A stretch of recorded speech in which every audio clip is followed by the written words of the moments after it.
Hello, welcome to Wanderlusting Lawyer. I had not planned to make this video, but I want to address what's going on in a lot of the Camino Facebook groups right now. The question being, why is the Camino so packed?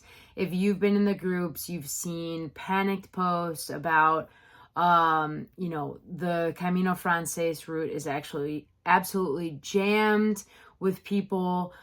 Pilgrims can't find beds. They're getting, bussed ahead, taxi back to try to find somewhere to sleep. They're sleeping on the floor of churches, firehouses, a lot of panicky posts. And I'm not there, so I obviously cannot speak to the truth of that or not. That was not my own experience with the Camino Frances in June and July of 2018, but certainly sounds to be the experience now. And so I am here to make a video about when you do not want to start your Camino Frances if you want to avoid this situation.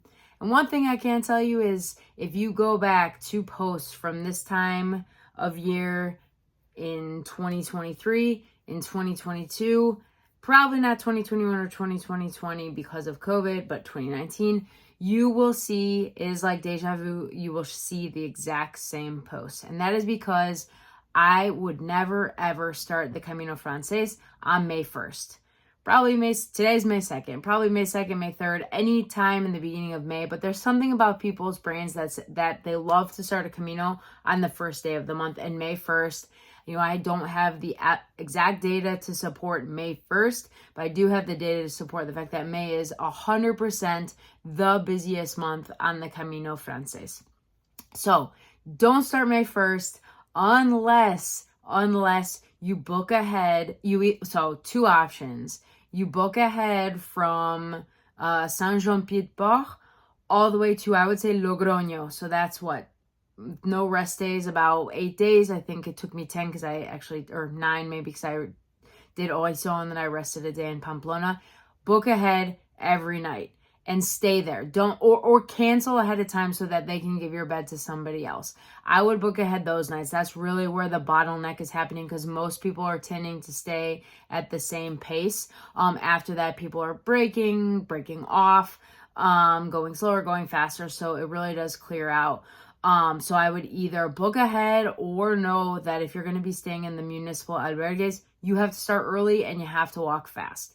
To me, that sounds like a horribly stressful time. I'm not really an early riser on the Camino, and I do walk at a normal to fast speed, but I would hate spending every day stressed about if there's going to be a bed waiting at the end.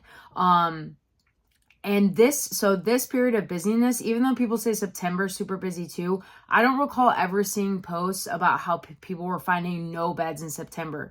I distinctly recall seeing this last May, and also when I finished my Camino Inglés in mid-June in Santiago, I sat and had a conversation with a German couple that had just finished the Frances. They started May 1st, and they said it was the same thing. It was so packed up until, I want to say Logroño or Burgos, I don't know, but they said the same thing was happening. So don't start your Camino on May 1st unless you've got everything booked ahead, or you are a thrill seeker. You love that feeling of not knowing what's waiting for you, and you're going to be able to get up early and walk fast.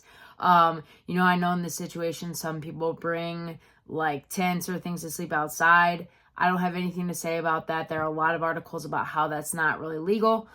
So I can't speak to that, but I would just have backup options if you're going to be walking in May. I do think starting later in May tends to be a better option, but something to consider is the fact that in that part of the Camino, there are a lot of people walking from France and either continuing from having started in Le Puy-en-Velay, or just maybe doing the whole route, or just a week or two. May is full of public holidays in France, and they make the puentes, or the pont de bridges, with extra days off, and so there will be a lot of people walking from France, is my guess. People are wanting to see the beautiful flowers, but avoid a lot of rain that you can get in the spring. Have decently warm but not too hot of weather. I did just see in the Iron Cross, the Cruz de Ferro, there's snow on the ground, and May 2nd. So It depends on the elevation, obviously. The point is, people love walking in May. They love starting May 1st. So that is a date I would avoid. I always say I love walking the Camino in June and July. I will post a link to my top, I think it's 7 reasons for why I love a summer Camino. If you haven't checked out my video about is it necessary to book ahead on the Camino and the Great Bed Race. Now, granted, I recorded that I think in 2019, but a lot of the principles stay true for a Camino. What the circumstances in which I would book ahead, I did book ahead. I'll also post that link below. I hope this is helpful, guys. I advise you to stay out of the Facebook groups for the next couple weeks, just so you don't let that stress get to you. And if I hadn't made this clear, so this is for people starting in Saint-Jean-Pied-de-Port.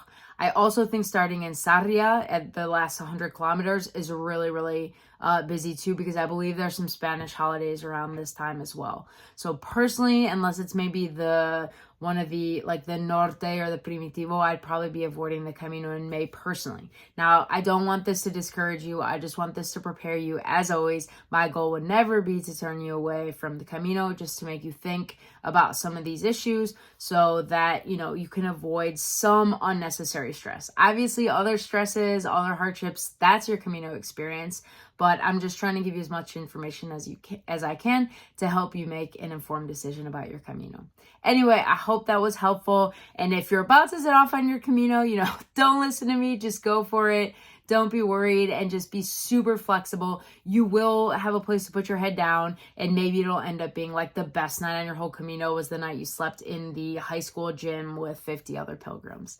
I know those stressful experiences always are the ones that give me like the most memory joy after. Anyway, thanks for watching, guys, and of course, buen camino.